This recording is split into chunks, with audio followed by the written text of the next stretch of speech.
এই যে ভাই দেখুন প্র্যাকটিক্যালি দেখাচ্ছি, ফেসবুক লাইট ওপেন করলাম কিন্তু ফেসবুকটি আসছে না, দেখতেছেন ওয়াইফাই কিন্তু রয়েছে তারপরও আসছে না। এখন যদি ফেসবুক থেকে বেশি ফেসবুকে প্রবেশ করি এটাতে, তাহলে দেখেছেন এটা কিন্তু আসছে। এই দেখুন রিফ্রেশ দেখাচ্ছি, দেখুন এটা আসছে কিন্তু ফেসবুক লাইট অ্যাপটি কিছুতেই আসছে না। এখন সমস্যাটা কোথায়?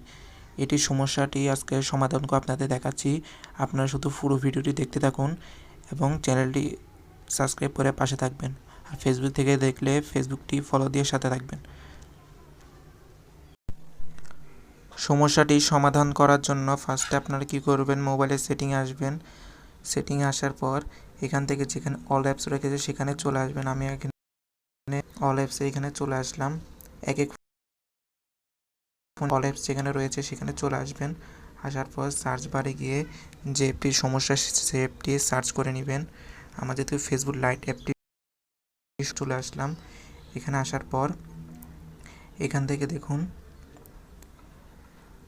রেস্ট্রিক্টেড ডাটা ইউজ নামে একটা অপশন রয়েছে, এটিতে আসার পর এখানে ওয়াইফাই এবং মোবাইল ডাটা এটি অন করে দিবেন, তাহলে আপনাদের ফেসবুক কিন্তু চলে আসবে।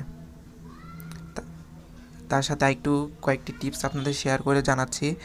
অনেকের দেখবেন মোবাইলে লাইন রয়েছে, মোবাইলের নোটিফিকেশনগুলো আসে না, যে মোবাইলে কেউ মেসেঞ্জারে মেসেজ করেছে ফেসবুকের মাধ্যমে, সেটি যে মোবাইলে নোটিফিকেশন বেজে উঠবে এটি আসছে না। এটির সমস্যা বলে দিচ্ছি। এটির সমস্যার সমাধান আদার অ্যাপস পারমিশনে চলে আসবেন। এখান থেকে দেখুন স্টার্ট ইন ব্যাকগ্রাউন্ড এটি অ্যাকসেপ্ট করে দিবেন। আর লক স্ক্রিন এটি তো আপনার এখান থেকে অ্যাকসেপ্ট করে দিবেন, তাহলে দেখবেন আপনাদের লক স্ক্রিনে নোটিফিকেশন বেজে উঠবে। আশা করি বুঝতে পেরেছেন। এখন যদি আপনাদের আমি সমাধানটি ভালোভাবে দেখাই প্র্যাকটিক্যালি, দেখুন আমি ফেসবুক লাইট অ্যাপসে চলে আসলাম। এ দেখুন আমাদের ফেসবুক লাইট অ্যাপটি কিন্তু অন হয়ে গেছে, দেখতে পাচ্ছেন। এই দেখুন আমাদের অ্যাপটি কিন্তু খুব সুন্দরভাবে আছে। আশা করি বুঝতে পারি আপনারা খুব সহজে সমাধানটি করতে পারবেন।